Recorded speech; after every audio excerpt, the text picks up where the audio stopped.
Unlikely things to hear on a TV talent show. Tonight, I'm going to be climbing a step ladder.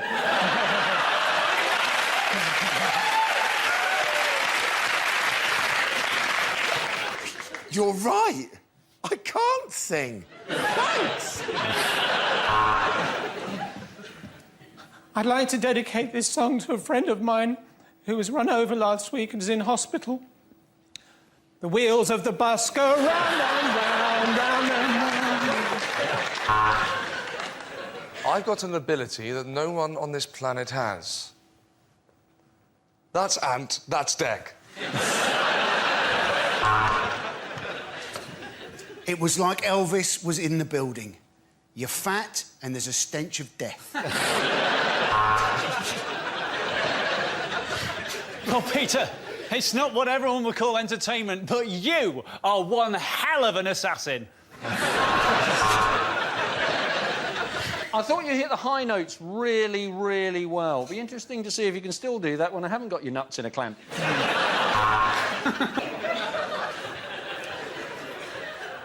Oh, where's my double act partner? Oh, he's in here.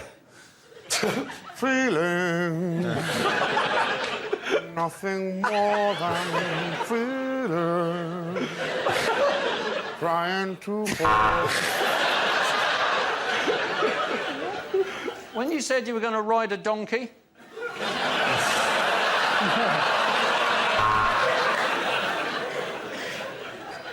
Yes, I have been on the show before. I was once trapped in somebody else's underpants, going, feeling.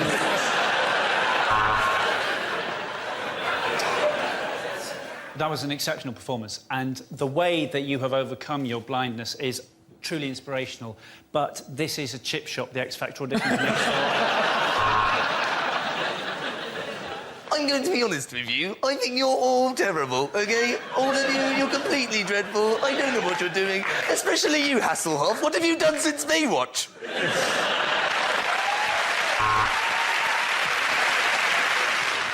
And as well as that, I can unzip the top of my head. It's where I keep my pyjamas.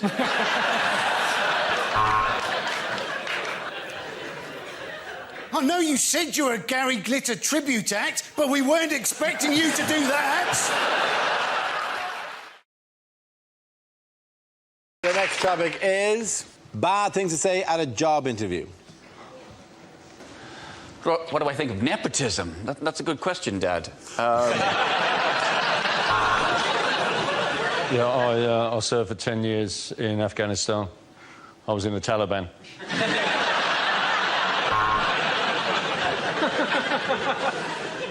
I like to see myself as a people person, although some people have called me a trafficker.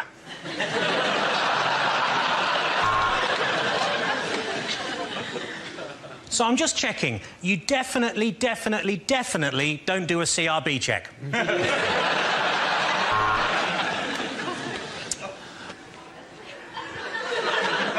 You ask a lot of questions.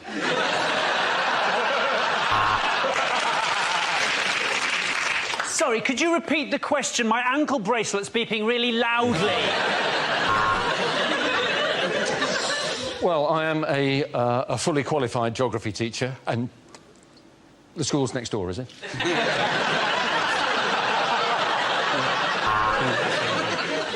If it were to take you on as an accountant, how do you think you'd cope with all the extra fanny you'd be getting?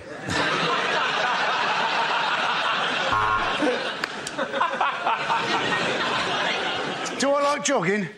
Oh, I thought he said, do I like dogging? The answer's still yes. You've demonstrated a bad attitude, an inability to listen, and a complete lack of interest in others. Welcome to Ryanair's customer service team.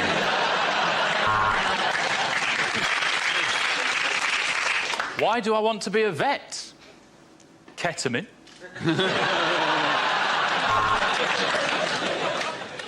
Well, they gave me a 2-2 at university, so I just thought I'd wear it to the interview.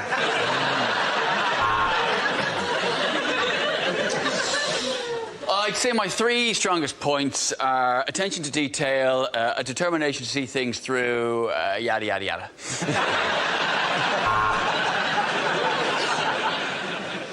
Yes, I think I would be the perfect candidate today to make the platform announce. Why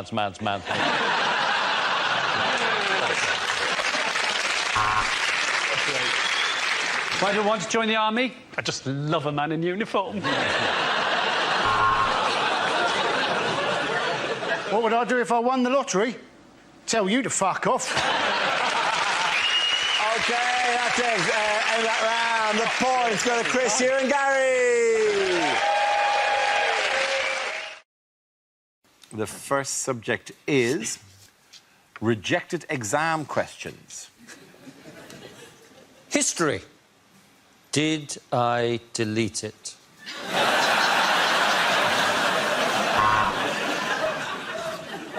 If cycling 10 miles a day uses up 400 calories, explain why Boris Johnson is still a fat bastard. If the sun is 93 million miles away, how can that cost £32 in an Uber?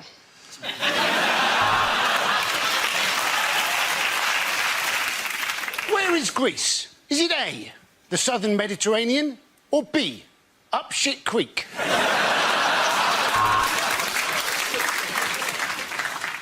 What does the French phrase déjà vu literally translate as?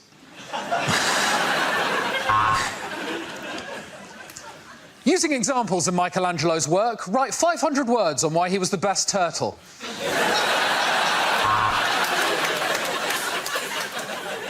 What does the French phrase déjà vu literally translate as?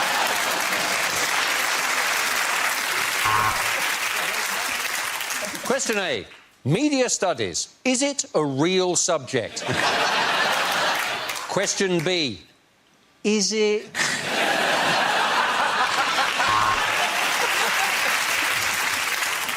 Using a compass and ruler, draw perfect cock and balls.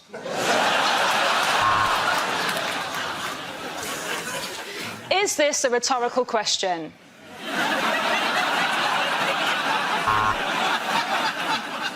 You may now commence your anal sex exam. Please turn over.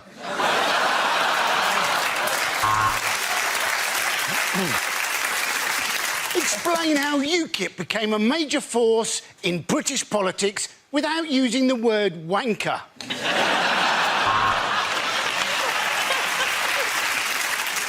If Jay-Z is unfortunate enough to have a problem with a bitch, how many problems does Jay-Z now have?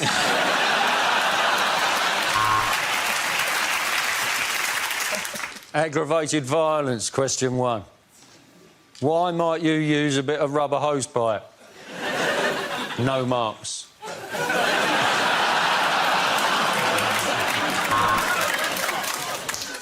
What colour is this dress? White and gold or black and blue? Discuss.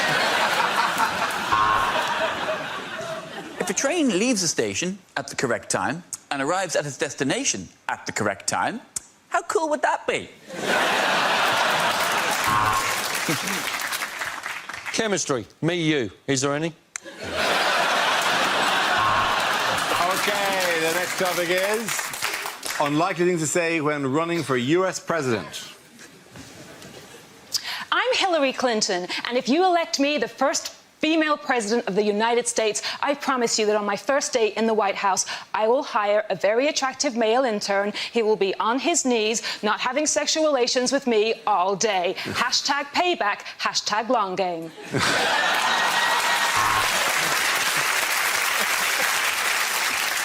I want to go to Washington. Why? I want to see what colour the White House is.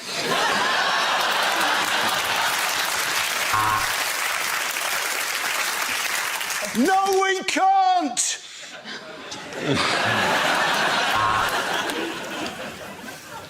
The name Clinton is in the DNA of the White House. In fact, the DNA of Clinton are on the walls of the White House. I know the value of family because I sold one of my children to pay for this campaign. As president, I will welcome immigrants, because the White House is massive and it's not going to clean itself. I will govern for all of this country. Not just the metropolitan cities on the coast, but also you cousin shaggers down south. I would like to introduce you to my new Homeland Security advisor. Say hi, Lamb Chop. Hi. Come on, of course I'm the guy to succeed Obama. You know what they say? Once you go black.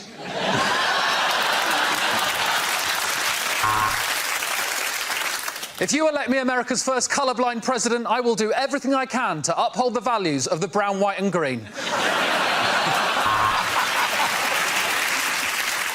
I would now like to talk to you people in a language of my own devising.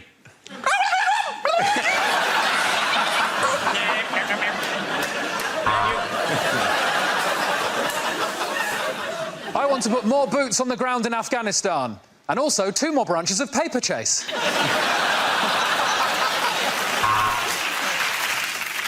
What you must remember is the people we need to convince are the great American people. And most of them are as thick as pig shit.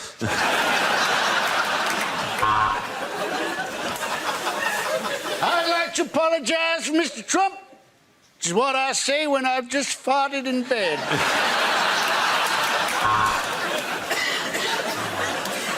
When I was little, I did not plan to be President of the United States. This is more like a holding job until I get to rule a good country. I am American through and through. Cut me, and I will shoot you in the face. I wish to have no secrets in this campaign. I wish to be completely open, and that is done. That is why I'm going to start that again, because I fucked that up.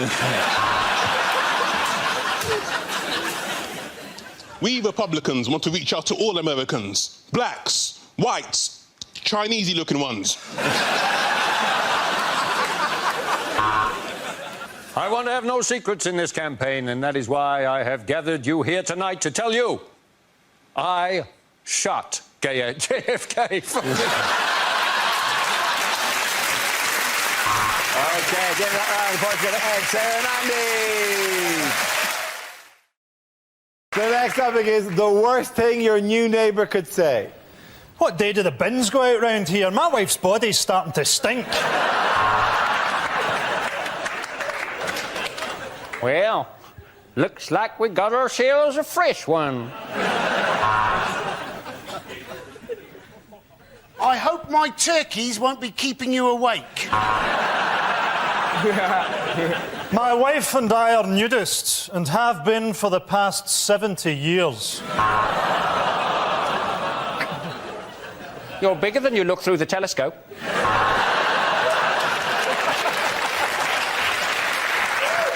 Welcome to the street, or as we like to call it, the cul-de-sac of Christ.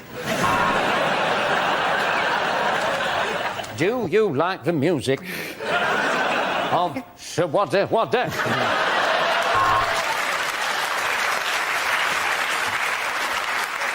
I can see you when you sleep.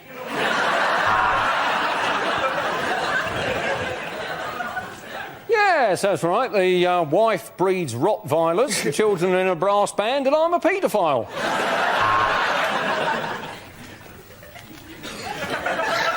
It's simple. Your dog and I are in love.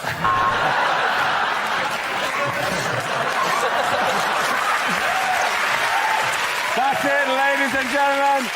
The winners of that round are Frankie, Hugh and Rod. Sit down, everyone.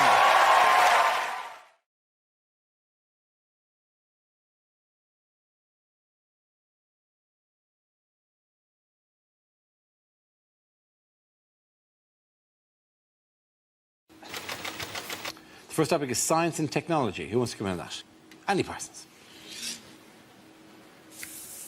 I quite fancy being a wind farmer. No, because I think out of all the farmer jobs, it's got to be the easiest, isn't it? You know, cock crows, oh, wake up, out of bed, check the wind's blowing, yes it is, brilliant, back to bed again. Alternatively, you know, cock crows out of bed, wind's not blowing, sod all I can do about it, back to bed again. Because they never actually invent what you want them to invent. I am still waiting for a decent alarm clock, yeah? Maybe one that doesn't, in fact, alarm you, right? Maybe one that just nudges you awake, right? Gives you a little cuddle, makes you a cup of tea, a little tickle downstairs, then phones up work, so you can't come in. Thank you very much, Andy Parsons. OK, the next subject, please. Our next subject is charity. Who wants to go with? Joshua Whittaker. Charity work doesn't always go well. I had a situation when I was 10 and my school was raising money for the local church roof, because it's always the church roof. I don't know what the problem is with church roofs.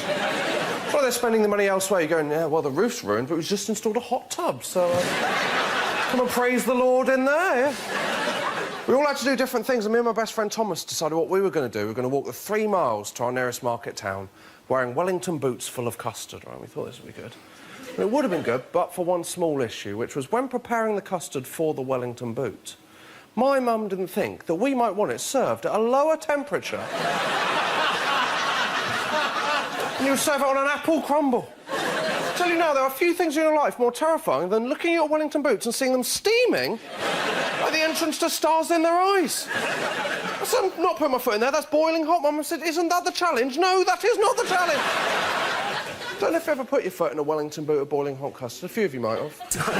What is it? Similar to a hot bath. With a hot bath, it goes something like this. It goes... That is too hot. With a Wellington boot of boiling hot custard, more like this. That is too hot. And suctioned on. It's like a medieval torture devised by the Chuckle Brothers. Yeah, and this is doubly humiliating, because I've had to go in 3 times to break the skin on the custard. Thank you very much, Joshua Whittaker. OK, that leaves us with Gary. Let's see what topic you've been left with. Let's spin the wheel. And the topic is education. One time at school, I lost my thesaurus. Yeah, I couldn't find the words to describe how upset I was.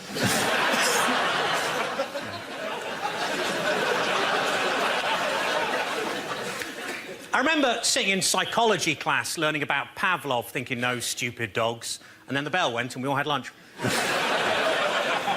I'm sitting at home, this guy knocks on my door. Have you ever considered an alternative energy supplier? I'm like, no, I'm quite happy with food.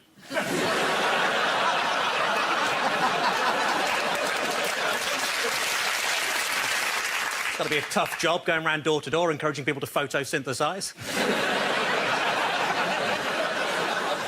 I can give you the leading cause of anaphylactic shock in a nutshell.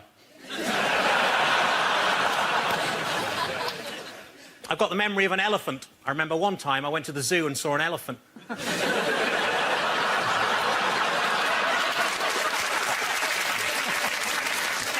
My nan recently claimed that she once gave a hand job to Albert Einstein.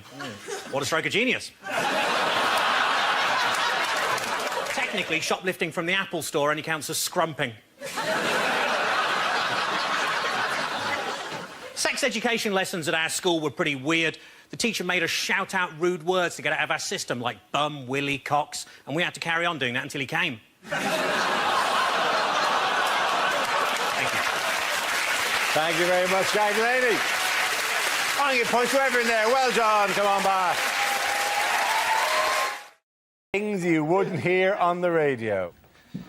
In that episode of the Hugh Dennis story, Hugh Dennis was played by Bruce Willis, Steve Punt was played by Hugh Dennis, and the band was Shawaddy Waddy.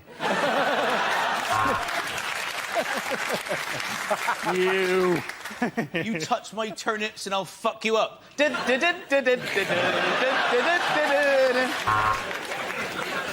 And now for a travel update. There is an accident on the M1. It's a good one, so hurry up. There's flames and everything. Next, a book at bedtime. Martin Jarvis reads the speeches of Hitler in a high-pitched girl's voice. Good afternoon, this is Radio 4 and I have a regional accent.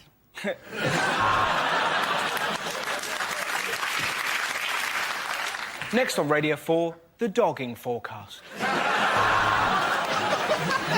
Here on Traffic Watch, we're predicting long delays on the M4, where I'm about to hit my ex-wife's car with this helicopter. And now it's the panel show where our panel try to stave off premature ejaculation. Yes, it's just a minute.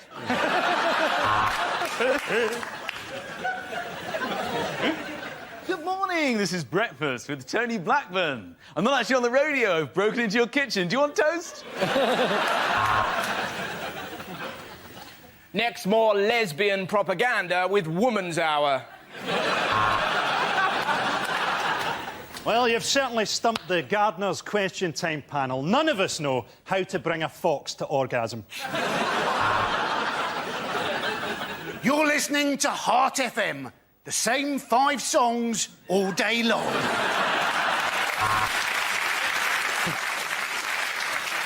"6 a.m, welcome to the breakfast show. Who's up at 6 a.m? My wife's leaving me. My dad didn't get up at 6 a.m. and he was a fucking minor. OK, the end of that round, the points go to Frankie, Hugh and Michael.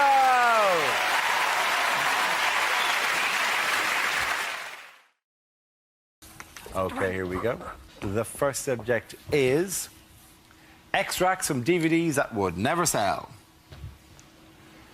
Welcome to exercise for manic depressives. Down, up, down.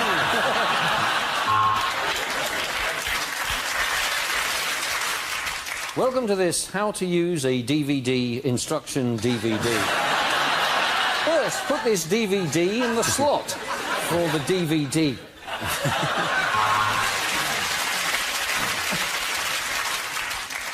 Steven Spielberg, circumcision. The director's cut.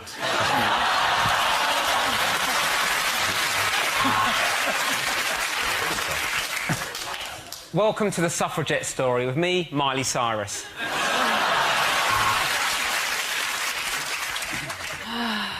Ready to get fit, ladies? It's Johnny Depp, Pilates of the Caribbean. The main point of this self-help DVD is that only you can help you. No need for me, then? Thanks for the 20 quid. Hello, welcome to Funeral Etiquette. When's the right time to fart?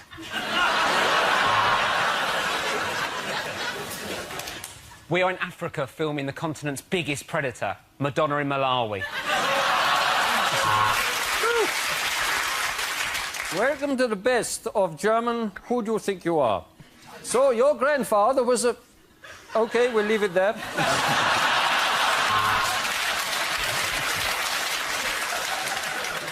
Welcome to the best of Test Match Special. That one works.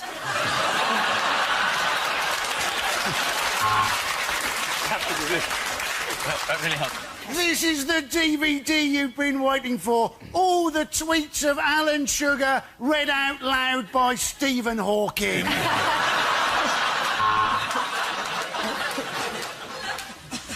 Welcome to Filthy Dirty Nurses 2, The Rise of MRSA.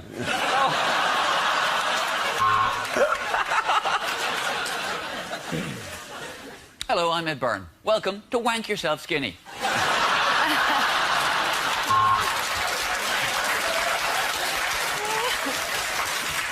Work yourself thin with me, teen sensation Stuart Francis.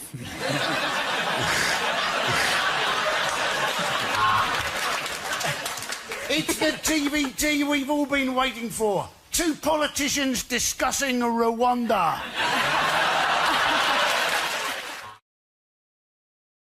The next round is called Between the Lines and features Hugh and Frankie. Would you make your way to the press pit, please? Frankie delivers a speech in the guise of a leading figure on the world stage, while Hugh translates what they really mean. Frankie, this week, you are leader of the opposition, David Cameron, addressing the nation. Let me assure you, I understand the pain of the people of Tewkesbury. We're both up to our necks in shit.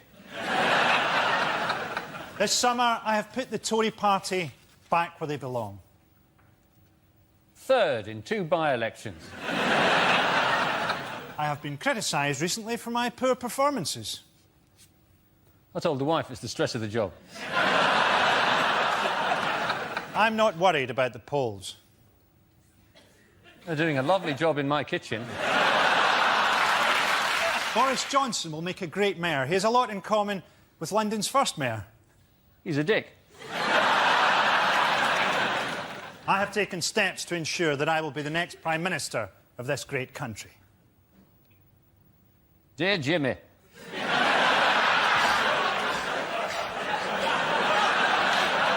Could you fix it for me? Let's over here, Frankie!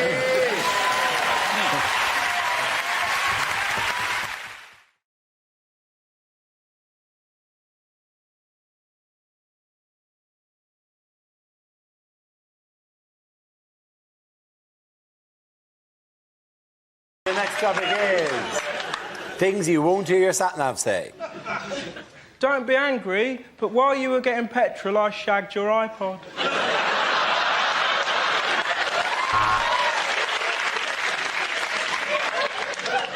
Are we there yet? Are we there yet? Are we there yet?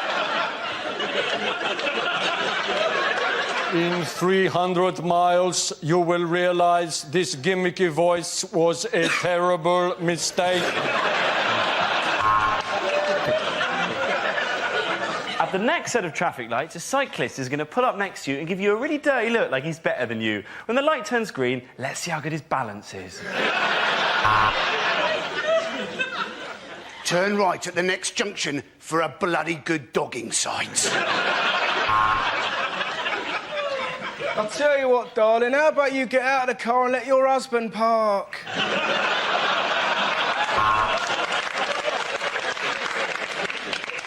Turn right. Wrong. I didn't say Satnav says.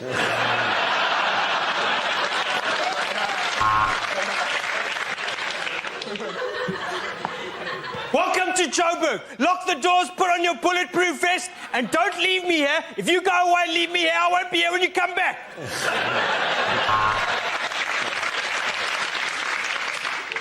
Bear left, and over to the right, squirrel. Oh, you just turned me on.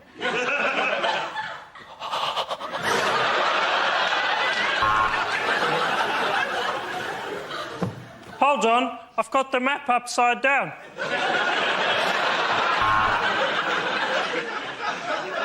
Left.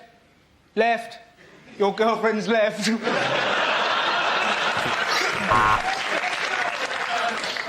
Next dinner party, you drink and I'll drive. Did you turn the gas off? Did you lock the door? Did you? Did you? I reckon we should go back. I reckon we should go back.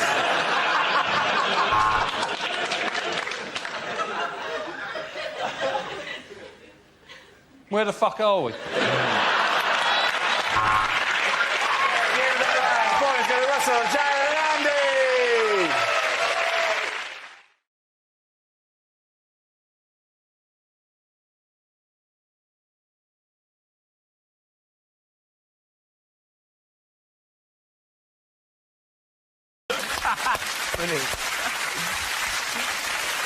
You don't need sunscreen for pets because pets have fur and it keeps them warm in the winter and cool in the summer. If you put sunscreen on, it's just basically putting hair gel on them. You know, they're trying to keep cool, not go on the pull, aren't they? How do you know about hair gel?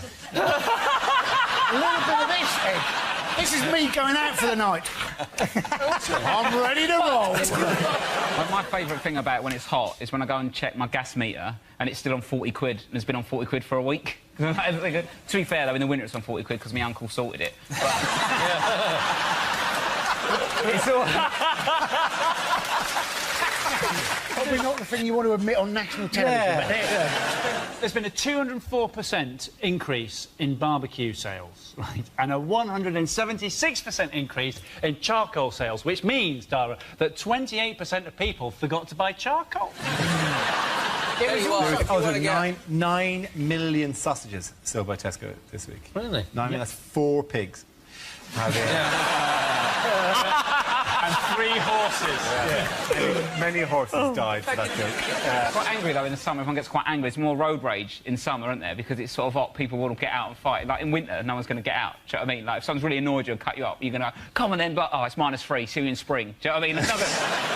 The cutting up. I rarely cut people up. I'm a very excellent driver, but I hate it if I'm in a taxi and the taxi cuts somebody up, because the person who gets cut up always looks at you, the passenger, like you're the one at fault. Like you ordered the taxi driver. Get me to where I want to go now. There's an extra tenner in it if you just step on every toes, right? So anytime I'm in a taxi and the taxi driver cuts somebody up, right, I always make sure I'm rammed up against the window doing this.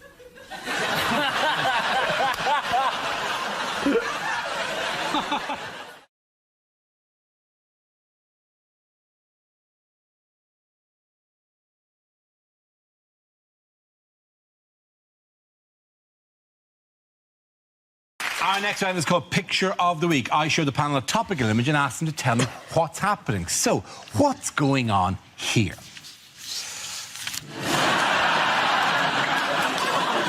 Is it Murray showing Tim Henman how bath time is different? Is Andy Murray going to be cryogenically frozen and then brought back when Novak Djokovic has retired? Sorry, Andy! I know what it is. Andy's from Scotland. They don't get too much sun over there. He's enjoying the reflection of the trophy.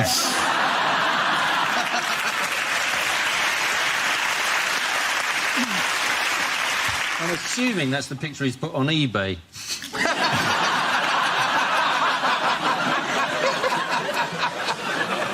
He looks like a centaur.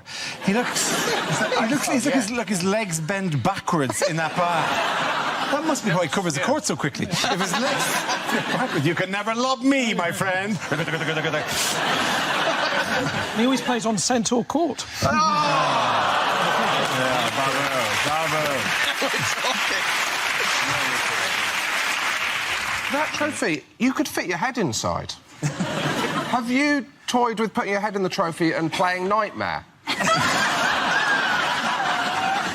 Oh, my God, amazing. I haven't, actually, no. When you get home, you are going to have the time of your life. Have you put the baby in the trophy? Have you put the baby in the trophy? You've surely put the baby in the trophy. She doesn't fit. Oh, it's the baby. We tried, but... I'm delighted to hear it. Of course you had it.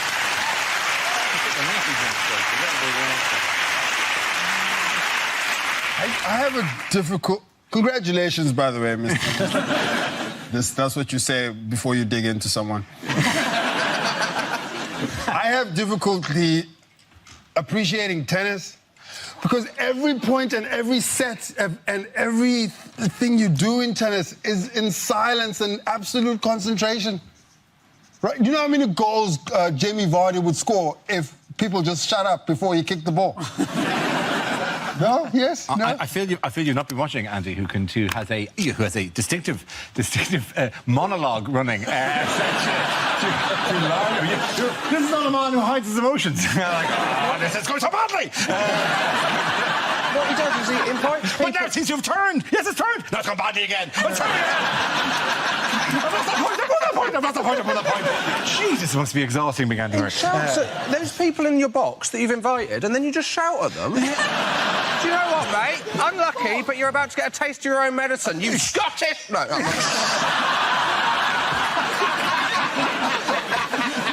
I'd love you to come on. Why are you doing this to me? Why did you make me do this, Mum? Sorry, that wasn't about you. That was just my own problem. Why is there a pineapple on top of the trophy? Is it a pineapple? Is it a pineapple on top of the trophy? Yeah, it's a pineapple, yeah. Is it because you meant to fill it with lilt? Try that tonight, after the baby. Do that. We keep presuming that they just give you this thing. Presumably the thing is now back in a safe somewhere. Do you get to have it for any period of time? That was the last time I saw it, actually. Yeah. Where the hell is it? You get like... Did you turn away and then come back and what? The trophy's gone? Because this may not be the place to tell them. We've told you the trophy has got a no nudity rule. We are taking that away from you. This trophy has not seen a penis in 127 years. Not now. They took the trophy away. Did they give you a replica of it? Yeah, a small one, yeah. Can you fit your head in that one? reckon you fit in that one.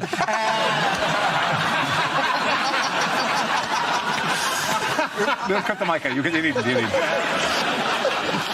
Does anyone wish to answer further questions? Sorry, the lights go down. What are you meant to be answering? You were supposed to actually go, what's going on here? I think we've blown the gaff. We know what's going on in here, right? So anyway. What's going on here is we're offending the only person that's done anything good in Britain this year. That is very true.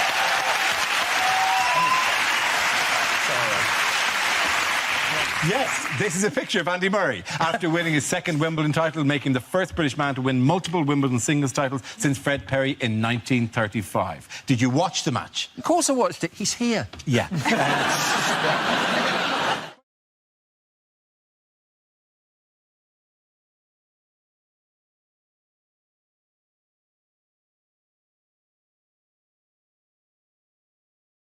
Unlikely things to hear at an awards ceremony. And the winner is Dara O'Brien.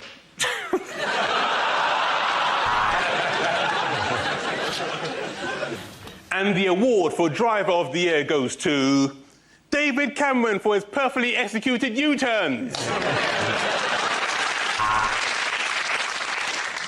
Welcome to the National Insincerity Awards. And can I say, what a pleasure it is to be here. And Soap of the Year goes to Coronation Street.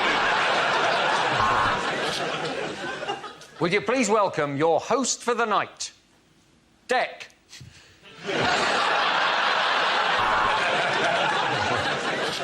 And the award for Best Actress this evening goes to John Travolta's wife.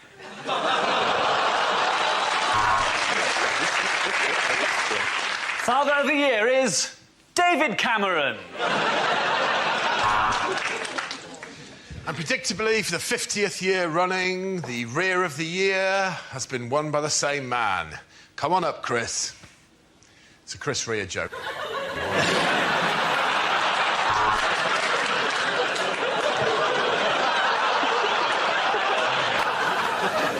And the award for Best Film, Cling Film.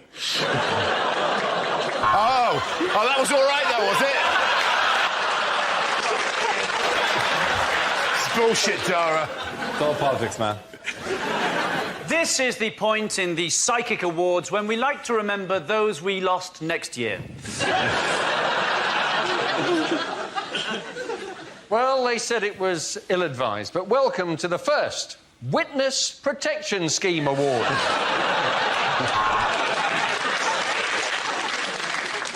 And the award for most cleavage on view goes to Eamon Holmes's arse. Well, now our final category. Category C. There are 3 sex offenders nominated tonight. And I'd just like to say to the wife at home, you better not be there when I get home, sister. Because I'm big time now. And the best posthumously released rap record goes to Kim Yong for I Told You I Was Ill.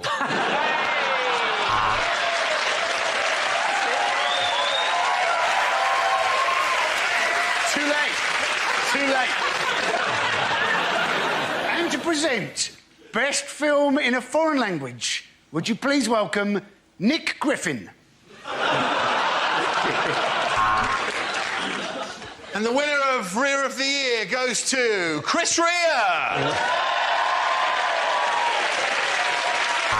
Okay.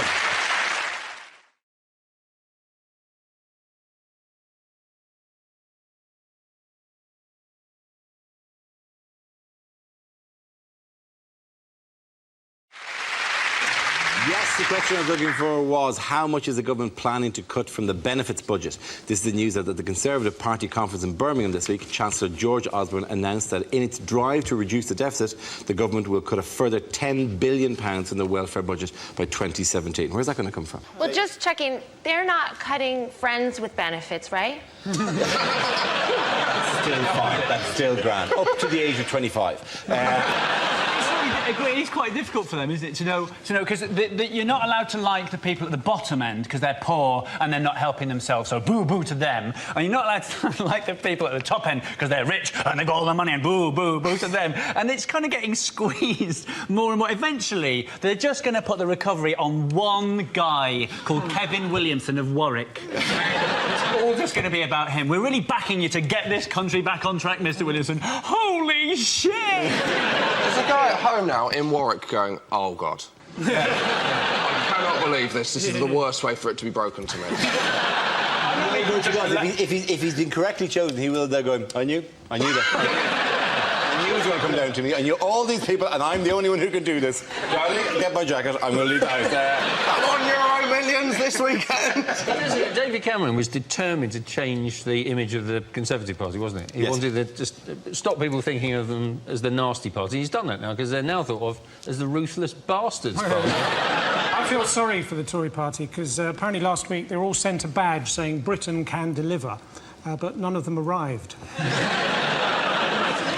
What a cheek that David Cameron wants kids to stay home until they're aged 25 when he can't even keep his own kid out of the pub aged 8. I tried living with my parents, but it didn't really work out. Apparently I didn't see the no camping sign amongst the gravestones. It didn't kill them. They're probably not dead. It's definitely a joke, all right?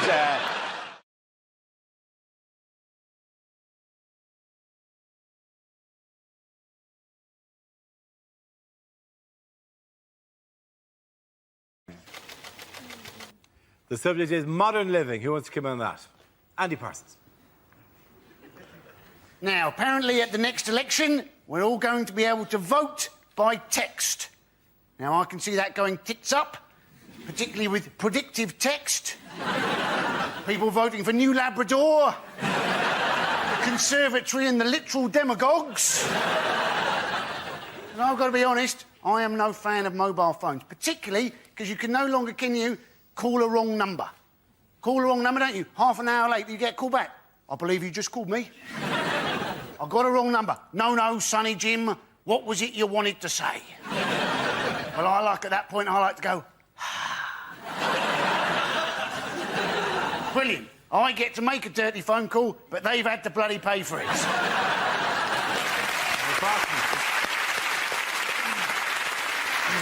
That leaves us with Michael and Russell. Let's spin the wheel.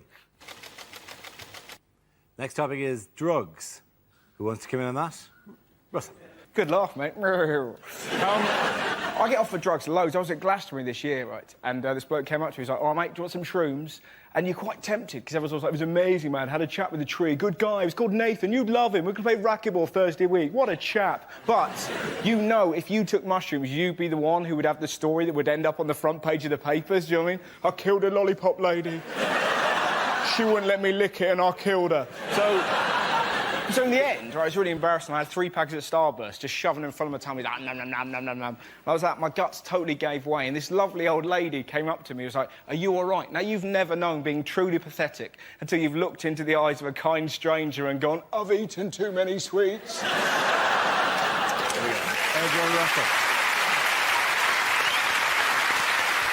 OK, Michael, let's see what you've been left with. Let's spin the wheel. The topic is grooming. Michael. People like my hair, though. I do gigs, and people come up to me after the show and they go, "I loved it." I go, "What part?" And they go, "Your hair. It moves around when you tell jokes." And people find it funnier than me. And I'm worried I'm going to wake up bald with a note. "I've gone solo. I obviously don't need you. I'm touring." I never understand the end of a haircut. The mirror bit. There's this strange... Men don't want this bit, OK? There will be a back of the head mirror. It's a mirror specially designed for the back of the head. They will fetch the mirror. Man is already thinking, "I don't want this, I don't want this." And then they present to you the back of your head. It's a surreal moment in life. It's you looking at the back of your head for the only time in life you see the back of your head. And I think in the history of hairdressing, no man has reacted at this moment in any other way other than, yeah. I don't even know it's my head. For all I know, it's just a photo of his best ever haircut. I don't care. It's of no interest to me. Do people go, "I love it, I'm leaving backwards. Woohoo! Thank you!"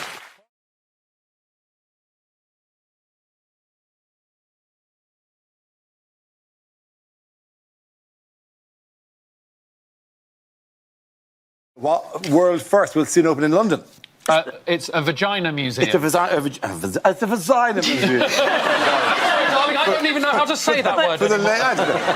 I am a delicate southern belle. I don't know say words like that. Oh, you've been on Grindr too long. Of a John.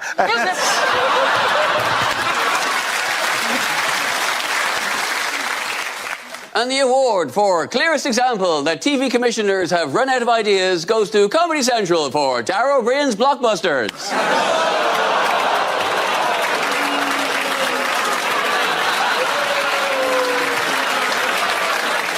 Those kids deserve to be on the telly as much as anyone. I tell you, the best thing that's happened to me in the last week, a taxi driver mistook me for Jurgen Klopp. By the way, people often ask what I write during this bit. I was making a sign that says, Ed is a prick. Moving on, according to psychologists, what healthy fantasies do some people have about their boss? Just rubbing oil into that smooth Irish head.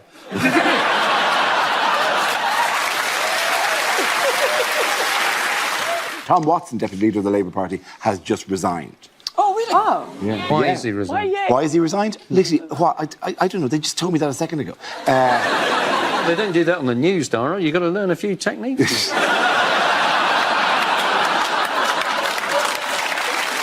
Now we come to scenes we'd like to see. So if everyone can make their way over to the performance area, I'll read out this week's topics, and then we'll see what our panellists can come up with. Help! I'm becoming trapped. Trapped in the gravitational pull of Dara!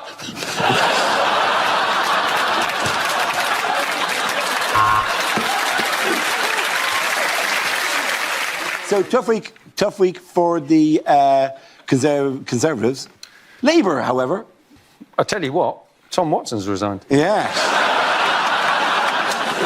I just got everyone to sign this from the whole cast. With everyone's signatures on it, like whatever that Ed's a prick. And so we have that as a special thing. Should I sign it as well? Just to... No, you don't have to sign it. You're a prick. Unlikely lines from a costume drama. Yes, welcome to Mark the Warrior.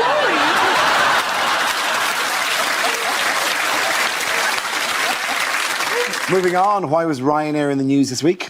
Because Tom Watson resigned. By the way, I've just totally realised that I was supposed to, during that round, hand out all the other donuts so you could all have a donut. I'm just going to sit here just eating them for the rest of the round.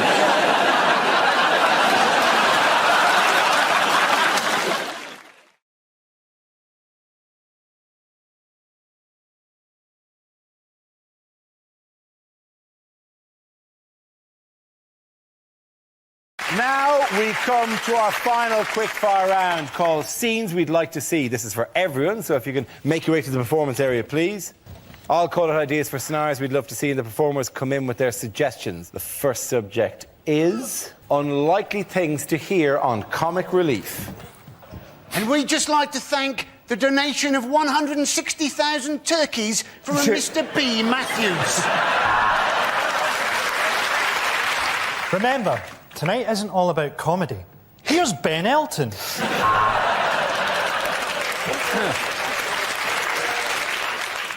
Of course, we're also supporting projects in the UK. For example, this is my extension. My name's Ade. I'm 7 years old, and I have to walk 5 miles every day to get fresh water. So I really don't have time to play footballs with fat celebrities. Fuck off and give me the money.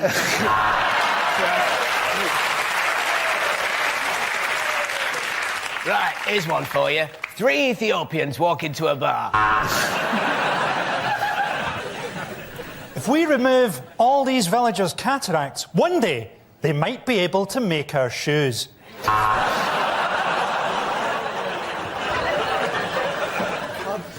Yeah, I don't believe it either. Some of those kids are fatter than I am.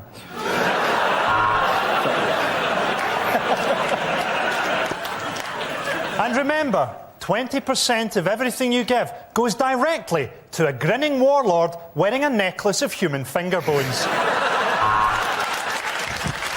This village had one goat until I ate it. Later, Dawn French will be climbing into a bath of beans. Not for charity, it's her supper. We're from the Maasai tribe. When are we going to get that money for that ident we did?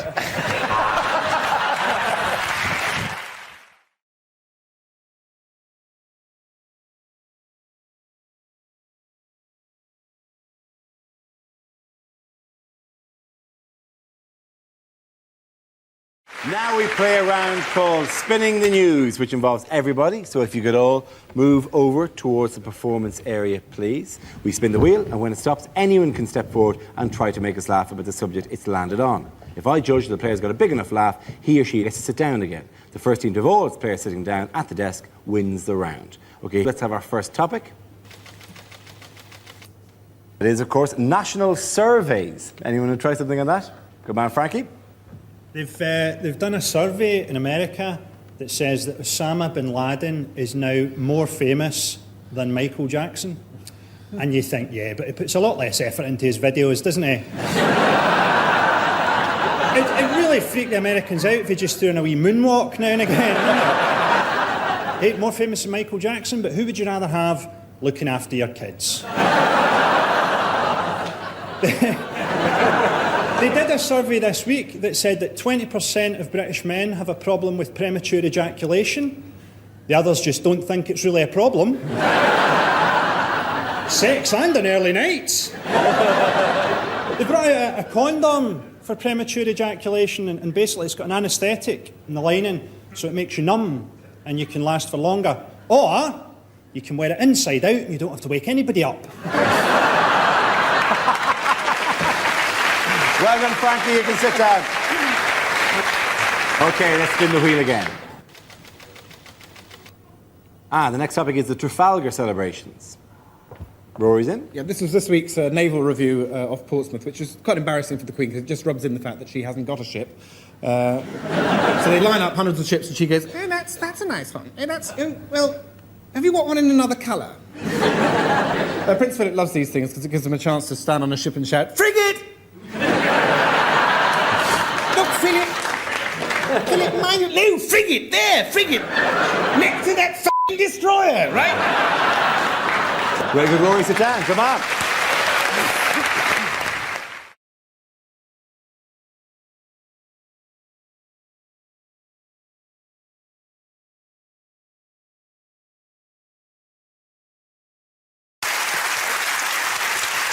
We start with a round called Picture of the Week. I show the panel a topical image and ask them to tell me what's happening.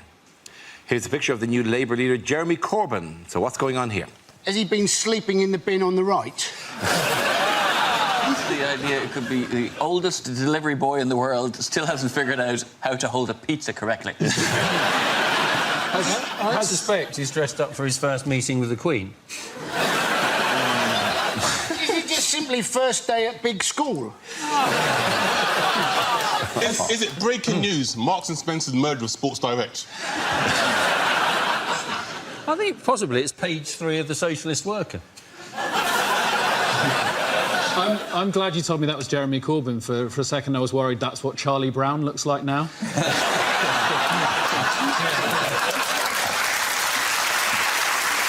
And that folder actually contains Snoopy's ashes. Too much now. Please. Snoopy's long dead. I think it's 66-year-old legend still got it going on. I reckon the owners of number 48 are probably very proud to be able to show off their garden like that. It was a Tuesday! Yeah. It was a Tuesday! The bins are collected on a Tuesday! I bet they're more surprised than anyone that one of their gnomes just came to life and walked off.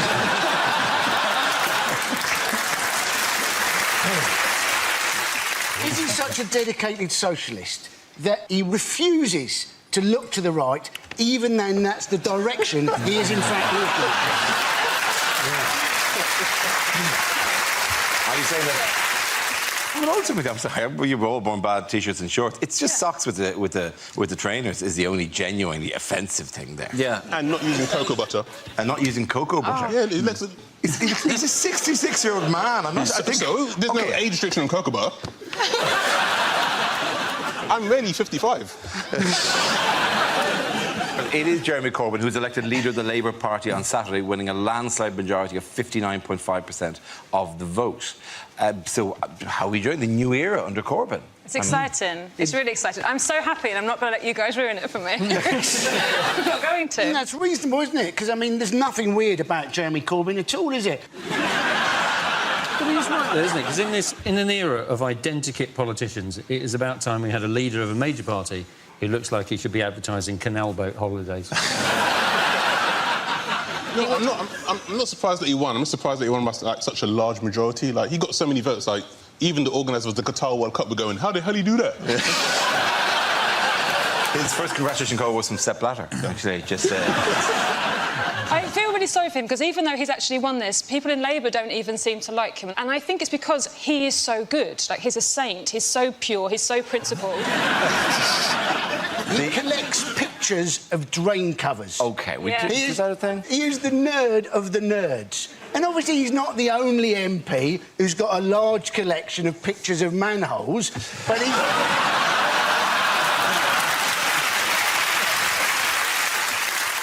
The weird thing is because he's an Arsenal supporter. He goes on to matches, but that comes as no surprise. Yeah, well, yes, well, he's an Islington for God's sake. But that well, not so much that, but it's a bunch of underperforming Reds who are hooked on the outmoded concepts of a foreign intellectual who, when they tried to put a team together this year, couldn't get anybody decent to join them.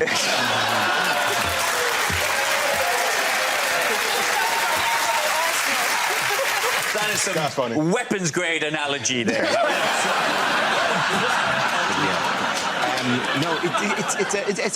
How did Cameron react? Do you see the Cameron's reaction to it? Security is the key word. There's a lot about security. He sent out this tweet. In fact, no one sent out this exact tweet, but Cameron said the Labour Party is now a threat to our national security, our economic security, and your family's security.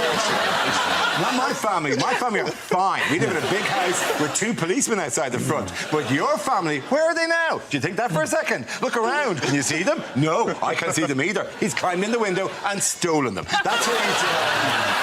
Your family are gone, my friend, and I have a unique set of skills to return my family. I will, whatever Liam Neeson does. You see that tweet, and then you see a picture of Jeremy Corbyn, supposedly the most dangerous man in Britain. This is the man who's a 66-year-old beige pensioner who's a pacifist vegan cyclist. The most dangerous man in Britain. He's in trouble if there's a lorry turning left and he hasn't had his B12 supplement. Do you think the subtext is that the Labour Party is now a threat to our national security, economic security and your family's security because now they've become completely unelectable? We Tories are going to go hog wild on this country! It feels like Cameron's got the Labour Party mixed up with the bad guys from Transformers. Who are the bad guys in Transformers? The Decepticons. Hey.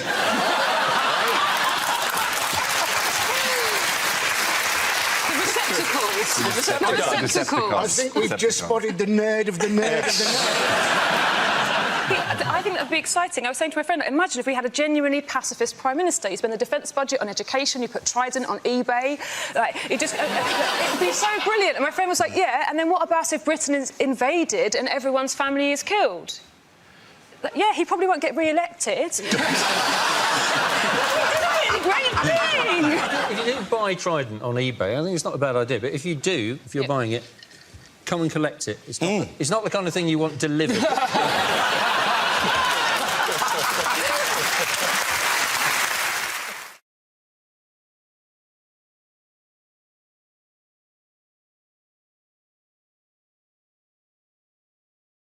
Now we come to scenes we'd like to see. So if everyone can make their way over to the performance area, I'll read out this week's topics and then we'll see what our panelists can come up with.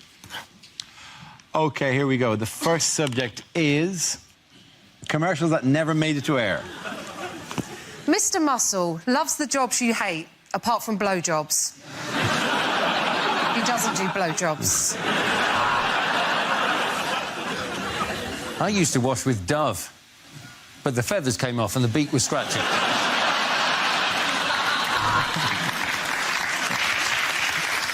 Pepperami. It's a bit of an animal. I'm guessing the anus.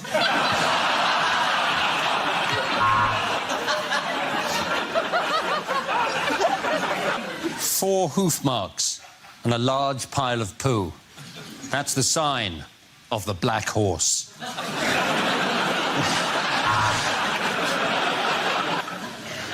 Megabus, the only bus company endorsed by Dara O'Brien.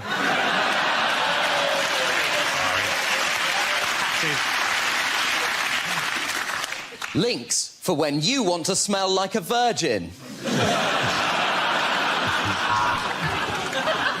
Are your pets so wonderful that they're actually tiring you out? Have a break. Have a shit cat.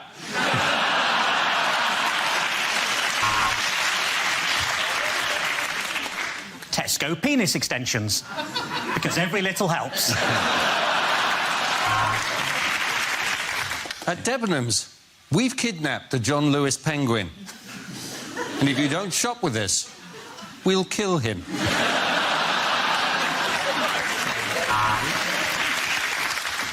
Egg collects foot shavings like a bastard.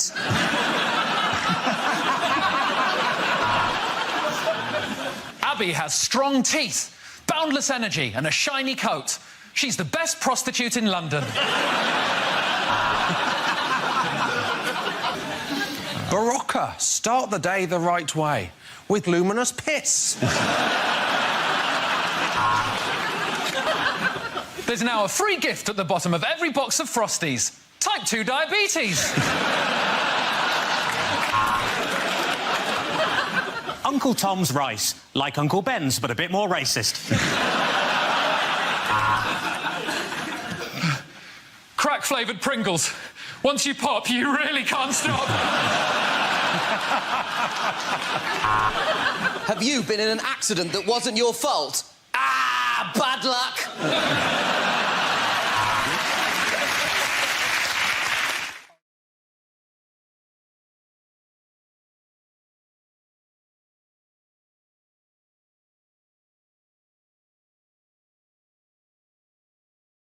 Unlikely personal ads. I could be the man of your dreams. If you dream of a man who exposes himself to people on trains. I'm a cat person. I sleep all day and I bury my poo in the garden. For sex with no strings attached, don't shag a puppet.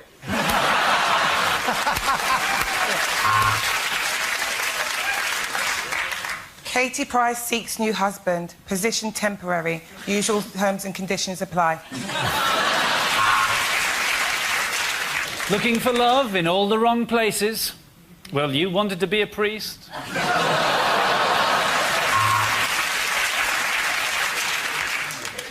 Ugly fat bloke. Looking for a supermodel with a sense of humour.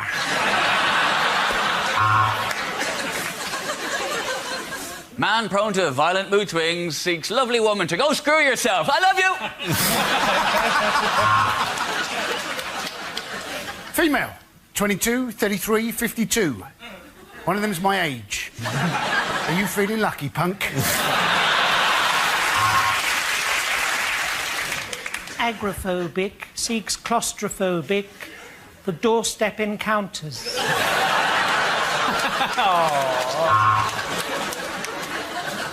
I am Ponus of the planet Testiclon 8. I seek a human female to take my seed. Make better world for both our planets. Dave, Croydon, box 414. Pessimistic man seeks depressed old lady so as we can have some really shit times together.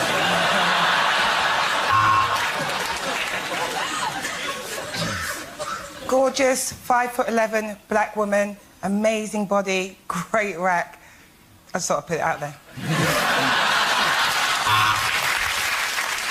I'm a George Clooney lookalike who's looking for a woman with visual impairment.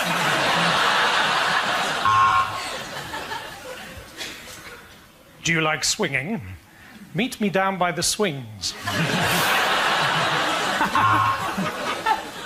I'm looking for a dominant woman. Tell me to call you.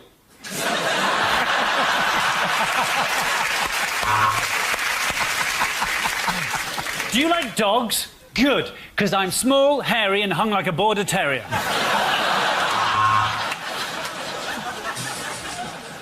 Sophisticated, erudite man with fin de siècle tastes.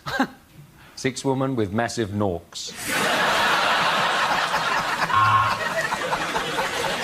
Man with massive cock. 6 women with large hen to discuss poultry farms. At the end of that round, points for Ed, Ava and Andy.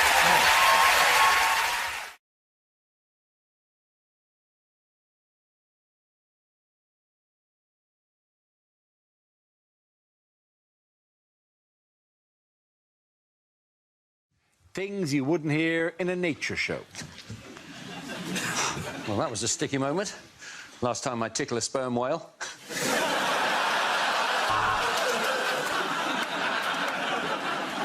It's been said that male cows don't defecate, but as you can see, that's bullshit. The best way to tell the difference between an Indian and an African elephant is that one of them is an elephant.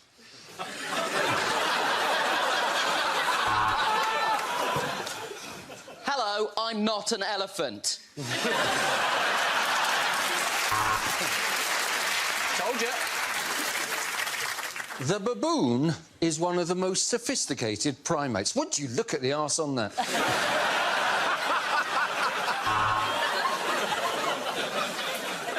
And the reason why geese fly in a V formation is to act as chevrons for airplanes.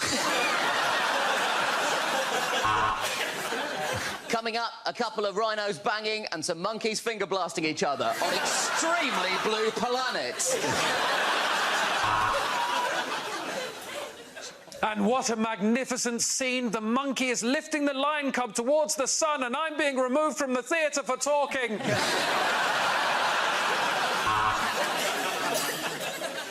Dawn rises on the Serengeti. Dawn has no idea how she got there. The gibbon is widely considered to be the most frequent masturbator in the entire animal kingdom. We'll see about that. Hello, mates! I'm Daddy Dyer, and welcome to Britain's longest dogs. The camel can walk across the sand because of its toes, or, as scientists call them, fanny outlines.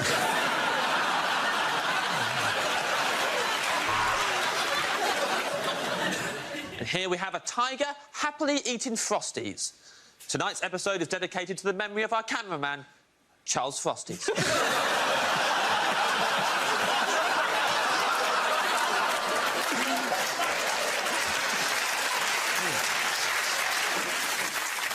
And here we see 2 majestic birds of prey, or nuns, as they're also called.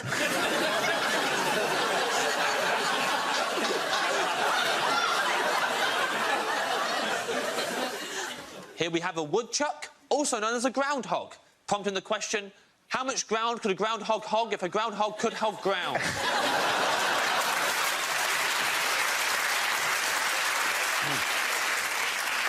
As the 3 lions circle the female, we ask, when will footballers learn that no means no?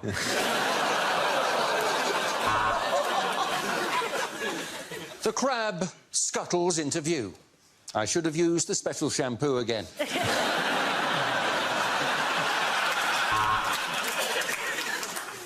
And today we'll be talking about one of the largest land mammals to ever walk the earth. Your mum.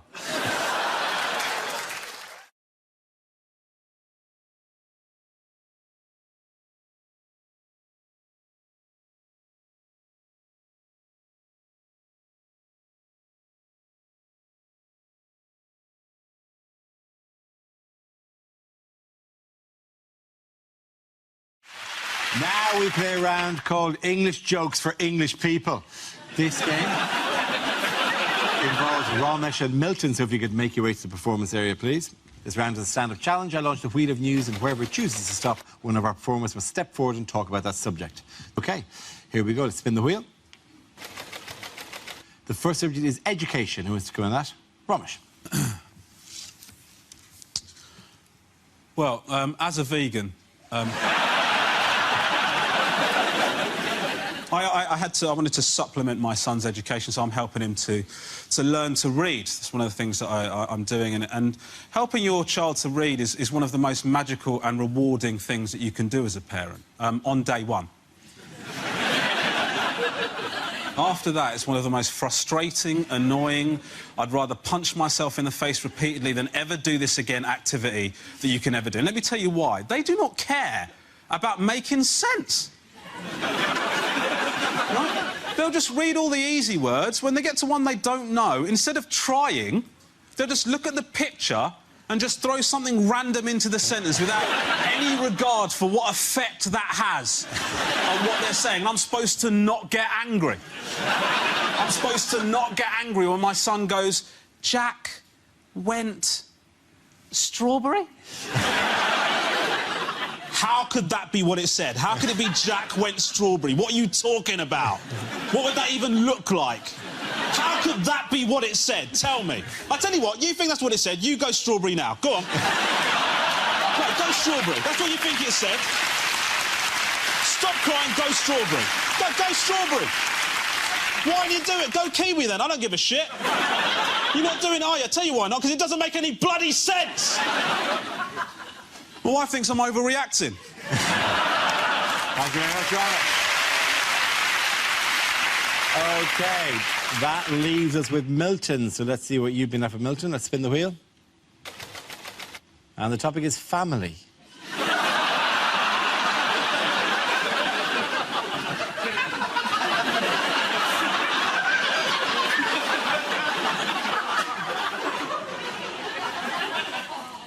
My uncle, he was a cruel man.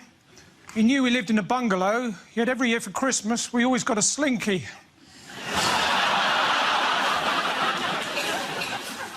It's a miracle my sister's getting married. I went to the printers to get the invites done. He said, well, what typeface? I went...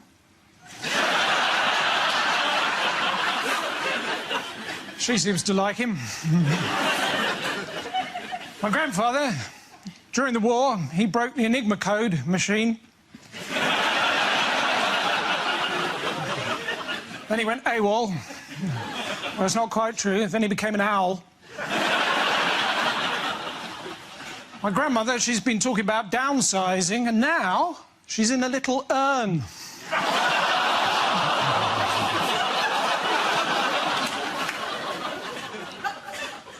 My other grandmother, she was a children's writer. You may have seen her book, Jack Goes Strawberry.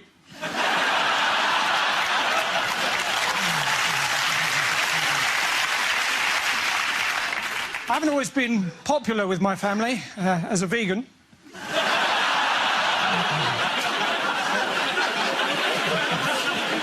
That doesn't normally work. Recently, my family all clubbed together and got me a voucher for a clinic in Switzerland. Thank you.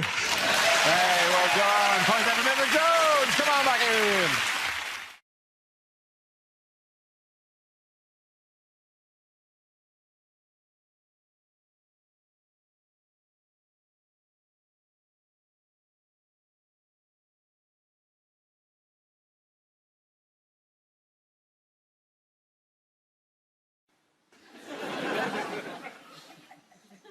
So I got here by train.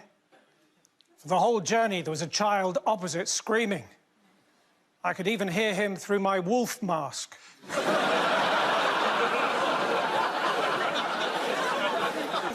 But it was a quiet carriage and people were getting annoyed, so in the end, we both stopped howling. When a stewardess got on the train, she looked at me and said, "Do you mind if I do my makeup on the train?" I said, well, it's still going to look like a train, isn't it?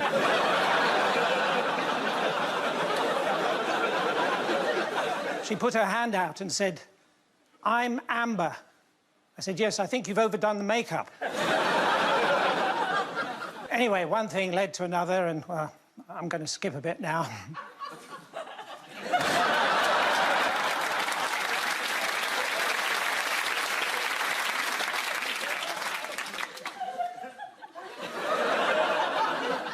I was sitting in traffic the other day, and I got run over. Thank you very much. Well done. Points again. I did another job. Come on back.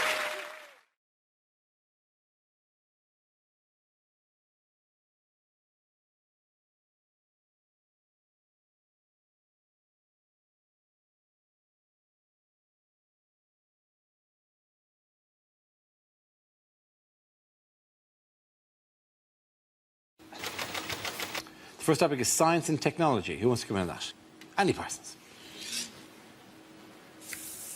I quite fancy being a wind farmer. No, because I think out of all the farmer jobs, it's got to be the easiest, isn't it?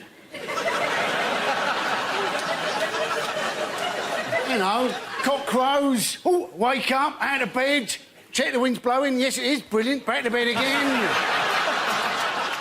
Alternatively, you know, cock crows, out of bed, wind's not blowing, sod all I can do about it, back to bed again. Because they never actually invent what you want them to invent. I am still waiting for a decent alarm clock, yeah? Maybe one that doesn't, in fact, alarm you, right? Maybe one that just nudges you awake, right? Gives you a little cuddle, makes you a cup of tea, a little tickle downstairs, then phones up work, so you can't come in. Thank you very much, Andy Parsons. OK, the next subject, please. Our next subject is charity. Who wants to go with us? Joshua Whittaker. Charity work doesn't always go well. I had a situation when I was 10 and my school was raising money for the local church roof, because it's always the church roof. I don't know what the problem is with church roofs. Well, they're spending the money elsewhere. You're going, yeah, well, the roof's ruined, but we've just installed a hot tub, so come and praise the Lord in there, yeah? We all had to do different things, and me and my best friend Thomas decided what we were going to do. We were going to walk the 3 miles to our nearest market town, wearing Wellington boots full of custard, right? We thought this would be good. And it would have been good, but for one small issue, which was when preparing the custard for the Wellington boot, my mum didn't think that we might want it served at a lower temperature. And you would serve it on an apple crumble. I tell you now, there are few things in your life more terrifying than looking at your Wellington boots and seeing them steaming by the entrance to stars in their eyes. So I'm not putting my foot in there, that's boiling hot. Mum said, isn't that the challenge? No, that is not the challenge. Don't know if you ever put your foot in a Wellington boot of boiling hot custard. A few of you might have. What is it? Similar to a hot bath. With a hot bath, it goes something like this. It goes... That is too hot. With a Wellington boot of boiling hot custard, more like this. That is too hot. And suctioned on. Like a medieval torture devised by the Chuckle Brothers. Yeah, and this is doubly humiliating, because I've had to go in 3 times to break the skin on the custard. Thank you very much, Joshua Whittaker. OK, that leaves us with Gary. Let's see what topic you've been left with. Let's spin the wheel. And the topic is education. One time at school, I lost my thesaurus. I couldn't find the words to describe how upset I was.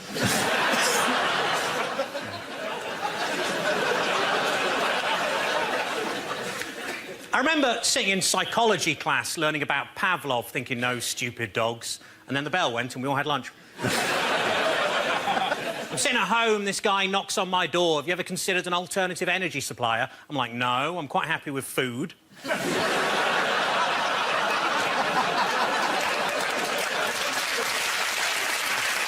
It's got to be a tough job going around door to door encouraging people to photosynthesize.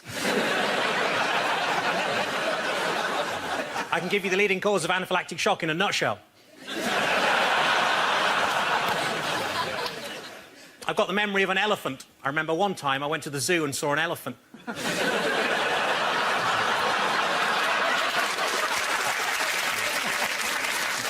My nan recently claimed that she once gave a hand job to Albert Einstein. What a stroke of genius. Technically, shoplifting from the Apple store only counts as scrumping. Sex education lessons at our school were pretty weird. The teacher made us shout out rude words to get out of our system, like bum, willy, cocks, and we had to carry on doing that until he came. Thank you. Thank you very much, young lady. I want to give points to everyone there. Well done. Come on back.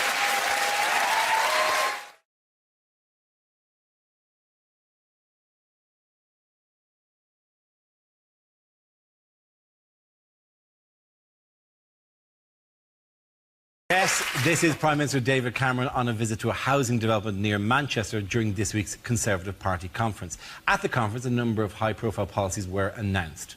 Have you seen any of these policies? Yes, they've announced that married couples are going to get a tax allowance, aren't they? It's going to be amazing. It's going to be £200 a year. Yeah? Wow. To encourage couples to yes. spend £4 a week. It's brilliant, isn't it? People going, yeah, walk out, go on, don't turn around now. Come on, eh? There's £2 in it for you. It literally is a pint. You could just get a pint out of it, and then every week you'll argue about who gets the pint. You're talking London prices here. Oh, sorry, of course. If they break into a student bar in Stoke, yeah. you get hammered for a month. Yeah. Well, I don't think that's going to help the cohesion of their marriage. So at £200 a year, the average wedding is £18,000. So to break even, 90 years you need to be married for. Don't go dying on me. Don't go dying on me. I need another 23 years out of you. Come on. We're not married, Andy. No. That was like the weirdest romantic movie ever. Don't you die on me. Don't you die on me, Josh Widdicombe. Don't I feel the gooseberry? Who's actually going to be... What decision would you make differently because there's £200 a year? Well, my accountant advised me to become a Mormon. Your accountant actually is a Mormon. He just hands out those leaflets all the time. That was a completely unrelated anecdote. It is weird because it's social policy, social engineering by dangling money in front of people. He hasn't dangled it in front of people, he's waved it in front of people and said, if you like it, then you should have put a ring on it. That's what he's done.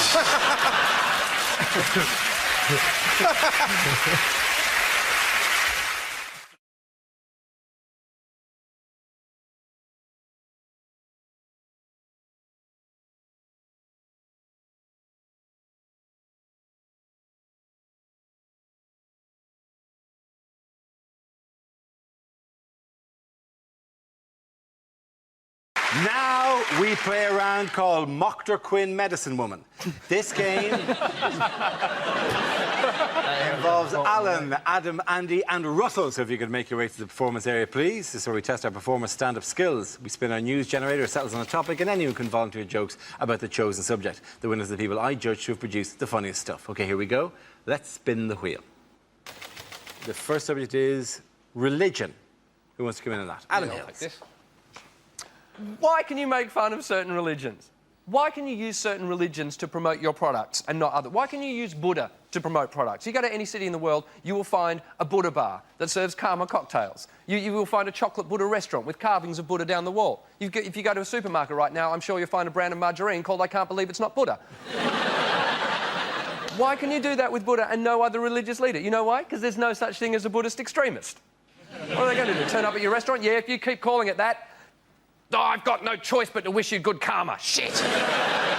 You could not do that with any other religious icon. You couldn't have a gym only open on Sunday mornings called Jehovah's Fitness. Well done, Alan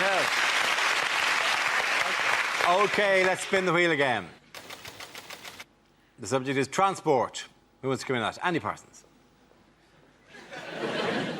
We've now got ads telling us from the government how to use a level crossing. Now, you'd have thought it was fairly obvious, but apparently the problem is sometimes the barrier goes across the road, but it doesn't go all the way to the other side. And people think, oh, well, it's gone down on my side, but I mean, I can go around the outside, and I can go across. And you're thinking, do we need to spend thousands of government pounds telling people how to use a level crossing?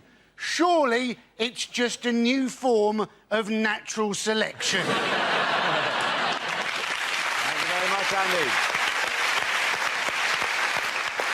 OK, that leaves us with Alan and Russell. Let's spin the wheel. The next topic is fashion. Who wants to come in? Alan. Yeah, I'm pretty cool. I'm at a funny age. It's hard to get clothes right, I think. Somebody explained to me that there's a theory that the day you pick something up and think, is this too young for me, that is the day that some clothing has got too young for you. And I'm only in my early 30s, but I've had it happen already. I picked something up the other day, I thought, is this too young for me? And it was. It was some of those trainers with wheels on the heels. I think clothes matter. My mind was changed on this last December. I saw a big issue seller in the street dressed as Santa. Yeah, it's fine for us, for adults, but it was daylight, there was children in the street, and I could see one little boy looking at the big issue seller and then looking at his mum as if to say, it's not looking good for my PlayStation 3 this year. Thank you very much, Alan.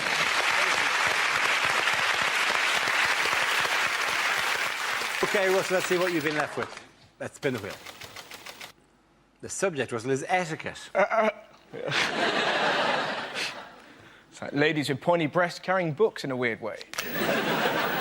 I'm really socially awkward. I met Jonathan Ross the other day, got really excited. I was having a wee backstage at a gig, and he went, "You're thingamajig, aren't you?" And for some reason, I went, "I can be whoever you want me to be." Now, in a toilet, that is just a come on, you know? And with women, it's even worse. I was on a train the other day, and this lady went, "Excuse me, can you look after my bags whilst I go to the toilet?" Now, in that situation, all you've got to do is go, "Yes." But for some reason, I panicked and went, "You're not allowed to go, and it's in the station."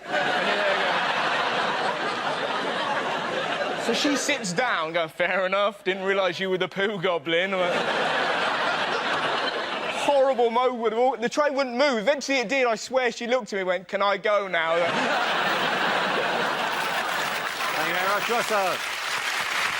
And in that round, the points go to Alan Allen.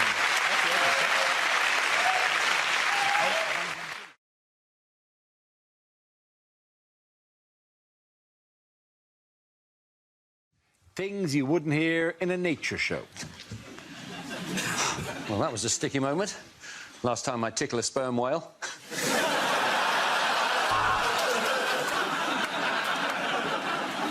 It's been said that male cows don't defecate, but as you can see, that's bullshit. The best way to tell the difference between an Indian and an African elephant is that one of them is an elephant.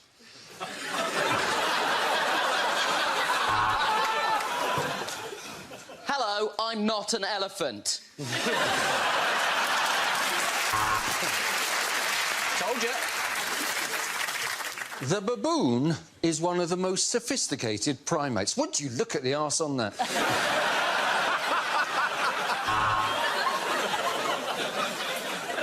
And the reason why geese fly in a V formation is to act as chevrons for airplanes. Coming up, a couple of rhinos banging and some monkeys finger blasting each other on extremely blue planets.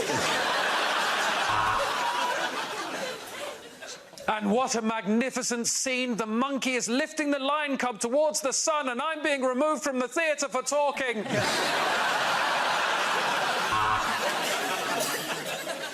Dawn rises on the Serengeti. Dawn has no idea how she got there. The gibbon is widely considered to be the most frequent masturbator in the entire animal kingdom. We'll see about that. Hello, mates! I'm Daddy Dyer, and welcome to Britain's longest dogs. The camel can walk across the sand because of its toes, or, as scientists call them, fanny outlines.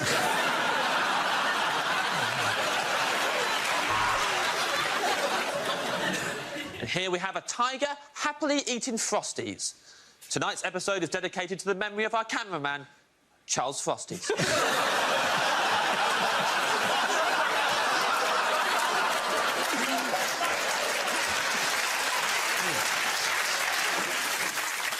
And here we see two majestic birds of prey, or nuns, as they're also called.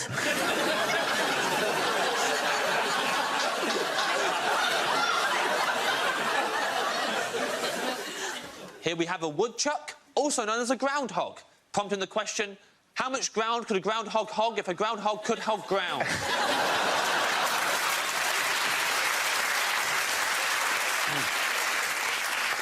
As the three lions circle the female, we ask, when will footballers learn that no means no?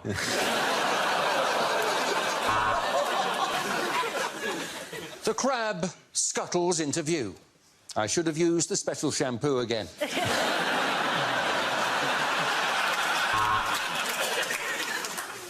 And today we'll be talking about one of the largest land mammals to ever walk the earth, your mum.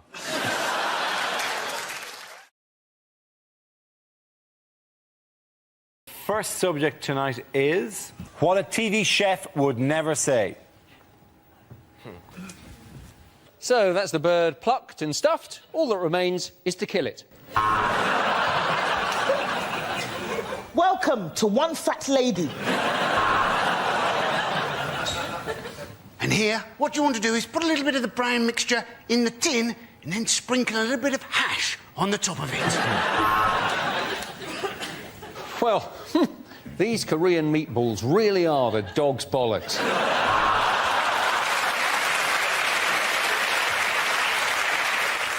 If you're wondering how to get the perfect skin on your parsnips, then you're mental.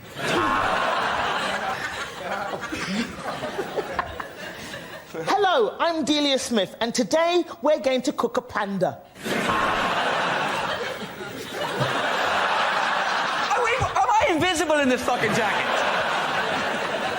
I think you...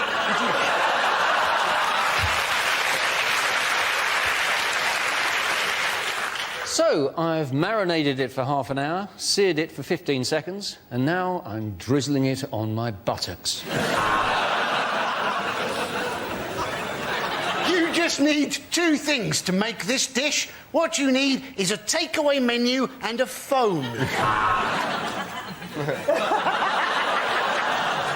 Tonight on Russian Cookery, cyanide, polonium, and a crab stuffed with explosives.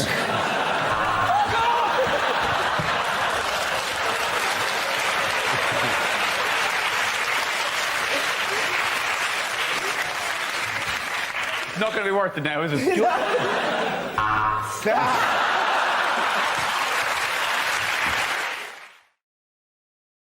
Subject is travel. Who wants to come in on that?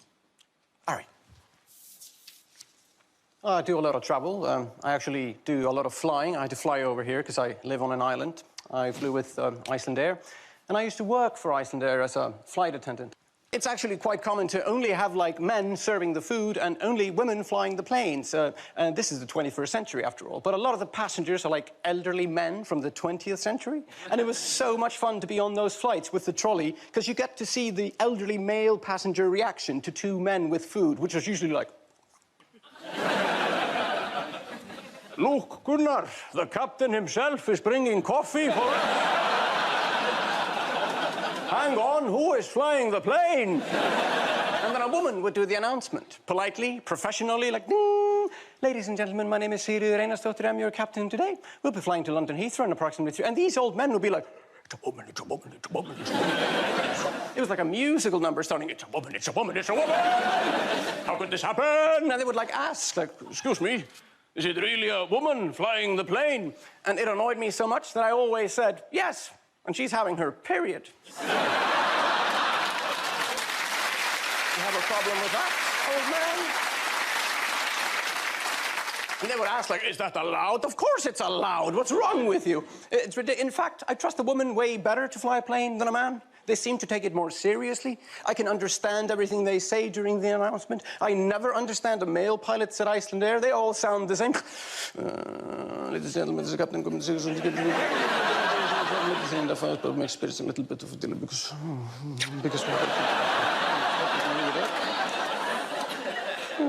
hope you enjoy the service. And when it's finally over, people are like, what? What did he say? Like, it must be awful if you're afraid of flying. But if you are afraid of flying, you should never fly with our other airline in Iceland, because it's called WOW! But it's not a very reassuring name for an airline. Wow, it's like they don't even know how they got up there in the first place. Wow! How did we do that? An airline called WOW, that's like having a bank that's called fuck! Put your money here!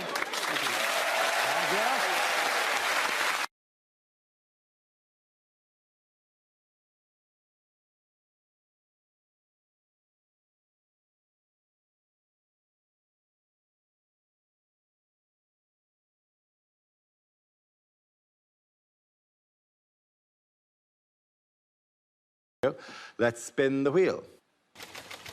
The first subject is journalism. Who was given that? Glenn. I always wanted to be a journalist, even when I was a kid, even when I was on my gap year backpacking around Surrey.